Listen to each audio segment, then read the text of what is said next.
Welcome to RoxTalks, the podcast that helps network marketers grow their business on social media. I'm Roxanne Wilson, your host, and today we're talking all about letting go so you can grow.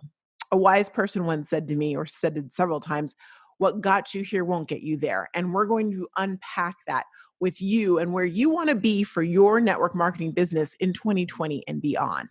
So I can't wait to dive in with you.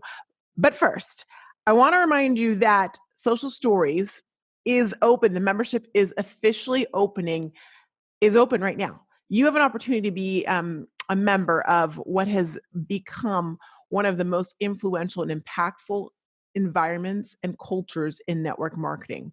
It spans network marketers across all different aspects, but what's so great about it is you're going to learn the exact blueprints on how to grow your business on social media and to do it in a way that gives you more time, that gives you more power and control over what you're putting out there, how you're representing yourself, and how you're growing your business.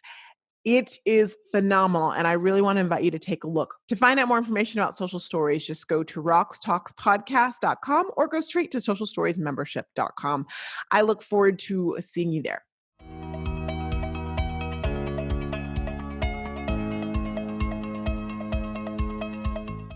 All right, so today we're talking about letting go so you can grow. And really this comes from, it takes me back. And this is something that I actually talked about on Facebook last week, but it just resonated so much with so many people that I said, you know what, we've got to also make this a podcast. Let's just dive into it. But it takes me back to when I was younger, when I was a young warthog and I was, all excited about the guy. And I just knew that he was the one. He was the one. I just knew he was. He was the one. And he wasn't good for me. And he wasn't making me feel good about myself or any of those things. And I remember a friend telling me, Roxanne, you got to let go of him so you can get to the good guy. Well, it's hard to believe that because when you're in it, you can't see that far, right? Would you agree?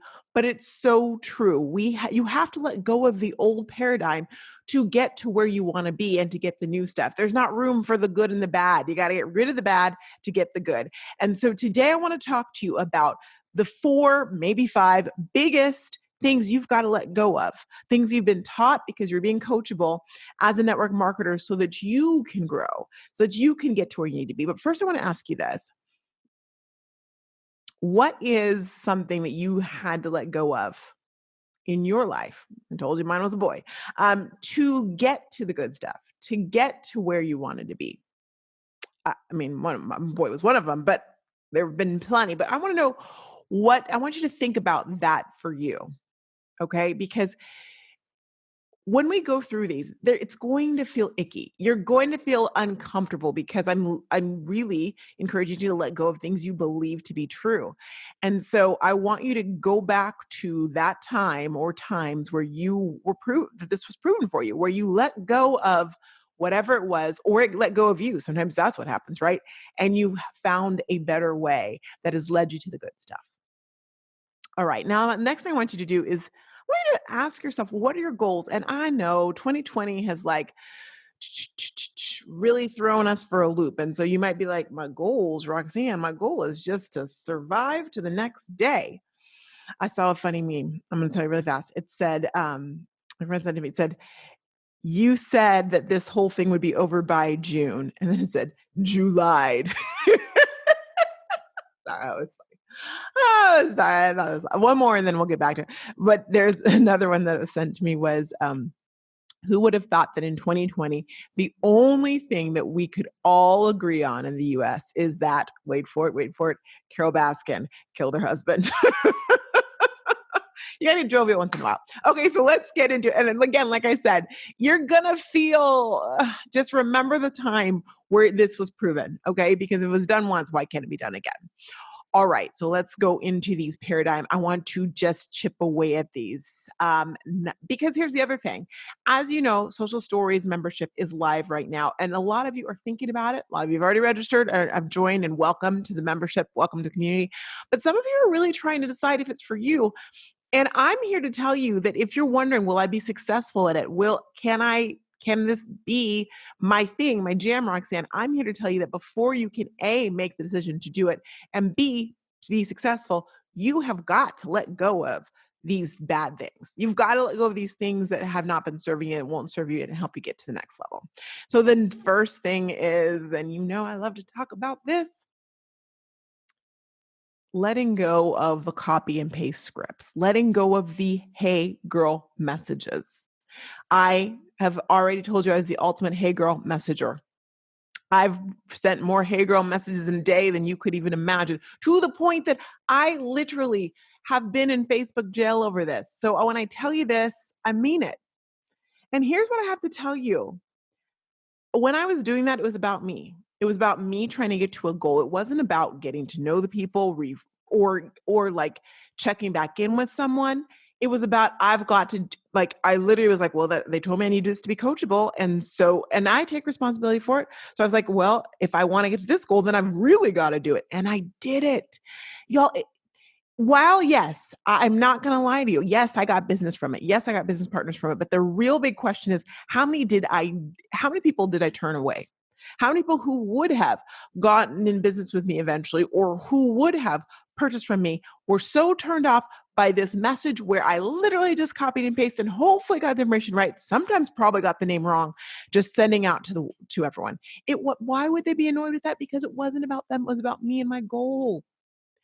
And I know you're saying, but Roxanne, how isn't it better for me to just come out straight and tell people this is what I am? This is why I'm contacting you.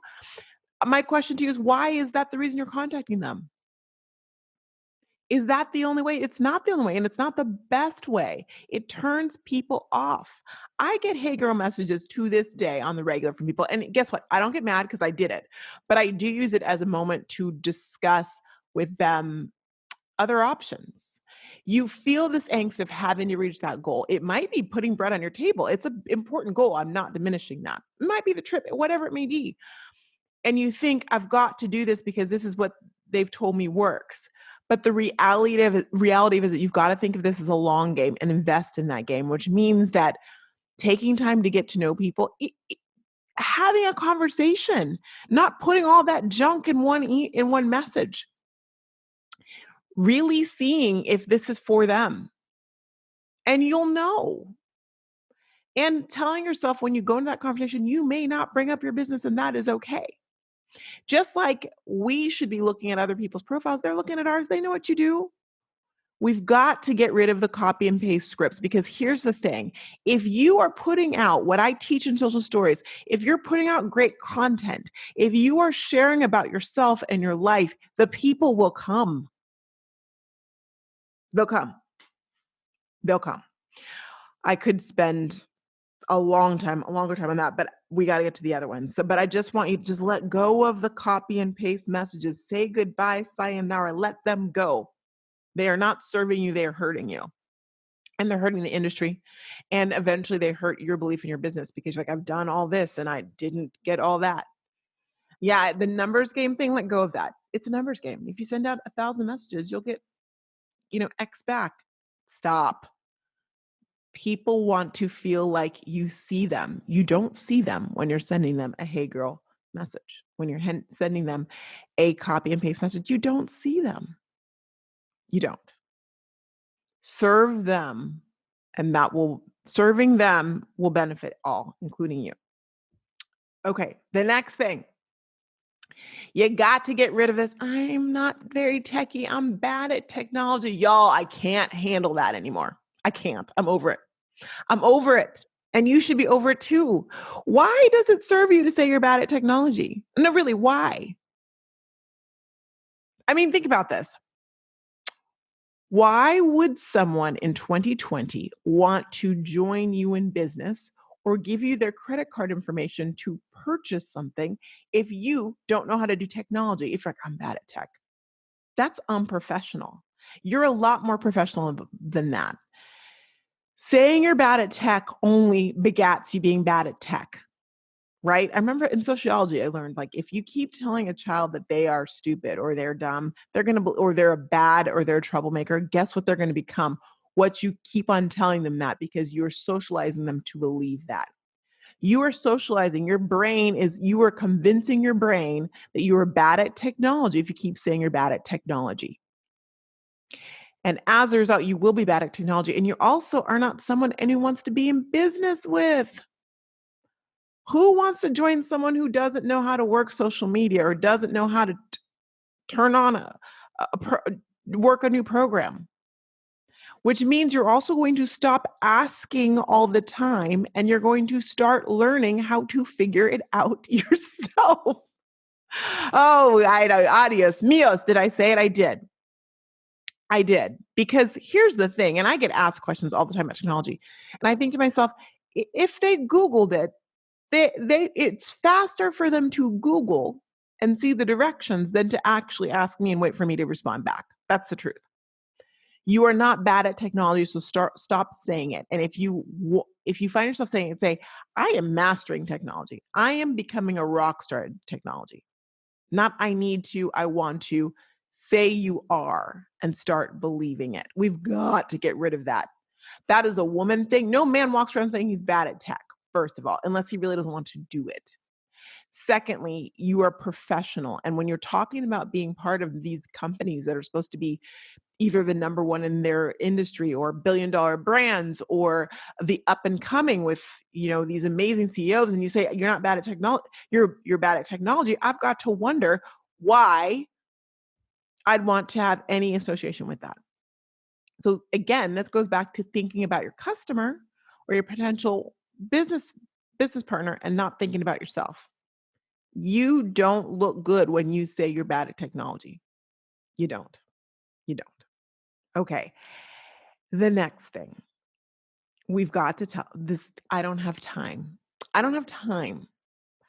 Y'all, I'm not going to spend a lot of time on this because we know I'm not going to spend a lot of time on this because we know the truth of the matter is if you don't have time for it, it just means you don't care about it. It's not a priority. I will find time for things that are important to me, even when I really technically on the calendar don't have time. So stop saying you don't have time or she's doing well in her business because she has more time than I do. No, it's more of a priority than for her. And if that's not a priority for you, that's totally fine. There's nothing wrong with you saying my priorities are I choose to prioritize my family or I prioritize my other job or whatever it may be, or I just choose not to spend that much time on this. That is fine.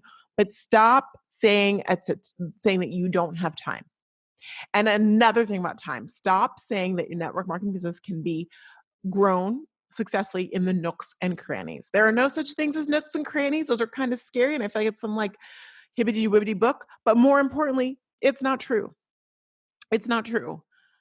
Stand on the fact that you spent time to build your business, and that is okay. You do not want to be part of a good get rich quick scheme. You spent time to build it. And you know what? All good things take time. So start accepting that and stop thinking, well, I've got to tell her it's not going to take much time for her to do. No, no, no, no, no, no, no. It is okay to spend time on something. We spend time on things we care about. What is one of the big complaints that relationships have? We don't spend any time together.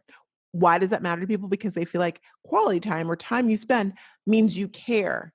Time is one of the biggest assets, time and money. And, depending on who you are, you can tell me which one you value more, but time is a hot commodity. And when we spend time on something, we care about something. So start spending the time, whatever that is for you, and be proud of that. And don't use it as an excuse. Okay, the next thing is I am not an expert, the imposter syndrome. Oh my goodness, we got to get rid of this imposter syndrome. It's funny to me that we sit there and think we're not good enough, but then we look at people and we're like, well, how did she even get there? Like, have you ever done the research on how Kim Kardashian became Kim Kardashian? I'm not going to go into that right now. But what I'm here to tell you is what did she have? What does she have that you don't have? My point is, it's not like she was this huge expert on the world. That's not how she became popular. She decided to take lemons and make lemonade. But in addition to that, she decided that she was going to put herself out there and therefore it made her important. Now, I'm not saying like uh, I'm not judging or any, but I'm saying to you, you have a platform, you have experience, you're not an imposter. Everything you've done in life prepares you for what you're going to do in the future. My dad taught me that. I believe it. So that is what you're going to stand on. That is your education. That is your expertise. If you don't think you have specific expertise in the network marketing company that you are with, you just need to know more than the person that you are bringing along. We don't always want to hear from the head doctor. We don't always want to hear from the scientist. We want to hear from someone who can say it in words and ways we can understand. So get over that imposter syndrome, because it's not a thing. Unless you're saying you're a doctor and you're not, then you're not an imposter. Also attached to that is realizing that what you have to say is valuable. It is valuable, and people need to hear specifically from you and not the others. So you deciding not to get out there on social media is you actually depriving people of your voice. True story. True story. The other thing is, stop thinking you're boring. That goes with you're not. Listen, we're all boring right now. If you're in quarantine or you're not, you're boring. It's all relative, is my point. You're not boring to the people who need to hear what you have to say. Okay. And the next thing, and another thing, rejection. I'm afraid of rejection. I'm afraid of failure. I don't want to get rejected, whether it's posting things on social media or reaching out. I don't want to do it. Well, then you don't want to do this business. Like, if you really 100% feel that way and you don't want any rejection, then you do not want to do this business, and that's okay. But if you realize that rejection is part of it, and it is not, by the way, failure, it is learning and it is experience, then you have so much to learn from being an entrepreneur and from being a network marketer. But you have to let go of the reject. I don't want them to judge me. They're going to judge you. There, I said it. People are going to, we judge people. We are so good at judging people. Are you kidding? We're the judgeaholics. We were judges before they were judges. It's part of the human soul. So what I'm telling you is, if you're afraid of getting judged, then you should probably go find a cave and live there. But just know people are going to judge you for going there. You just won't hear about it. So let go of that. The worst thing you can do is not get out there because you're afraid of what people are going to say. Let it go and grow. We have to let go to grow. So you've heard my things. Let go of the copy and paste messages, the hey girl messages. Let go of that. Have genuine conversations with people. It works. Second thing, stop saying you're bad at technology. Nobody wants to hear it, and no one wants to be with you if you're bad at technology. So, and decide that you are mastering technology. The third thing is time. You have time if you want time. You have time if you want time. So stop saying you don't have time, or she has more time than you. Own where you are based on where you want to be. And the next thing, the imposter syndrome. You're not imposter. You're not like those imposter, what are those designer imposter perfumes back in the day? You're not an imposter. You're the real deal. So accept that you're the real deal and get out there, because someone needs to hear from you. And last but not least, failure is not failure. It's a learning thing. It's you learning. Rejection, judging, it's a part of life. Does it hurt? Yes. Is it okay? Yes. Are you better for it? Yes. Get out there. You have to let go of these things so you can grow. And I hope you do. And I hope that you'll take a moment to seriously check out Social Stories, because I say these things lightly and seriously in the podcast, but we dive into these things. And quite frankly, right now, when you join Social Stories, I have some special bonuses that will help you with every one of these things that we've talked about, in addition to getting a blueprint that's going to guide you through how to grow your network marketing business this way, how to make this happen, how to grow it on social media in a way that is life-giving to you, where you're stopping the spamming, where you're not bugging your family and friends, where you're having people come to you, and you're really seeing social media as a place for you to get the conversations going and then get them off of your list, and get them off of social media onto your list. And then I teach you how to do all the list things too. It's all in one place. You could spend time at Google University, but I don't understand why you do that. First of all, piecemealing things just never works. You're going to hear one thing then the other. I've got it all right here. And it's my job to make sure that you're up on all things social media in a way that can help you in your strategy. If you enjoy this podcast, you're going to enjoy Social Stories membership. So I encourage you, you've heard from members and what it's done for them. And if you want to hear more about that, just definitely go to socialstoriesmembership.com or just go to the podcast page. There's a link there and you can find more about this amazing program. Now, I should mention that the membership is closing on the 18th. After that, I'm shutting it down. Why? Because I want to focus on all the new members and the current members and really make sure that you are set up for success and that you're getting all the things from it, that you're getting this blueprint down, that you're growing in an entirely wonderful way. And so in order to do that, I've got to say, okay, close the membership. It'll open again sometime in the future, sometime. But right now, I want to focus on y'all and really grow and help you grow. Okay. All right. That's all I have for you. I hope to see you very soon in Social Stories membership. And I want to remind you, you're not ahead. You're not behind. You're exactly where you need to be. And I'm so pleased you're here with me and that I get to go on this journey with you. I'll see you next week. Bye now.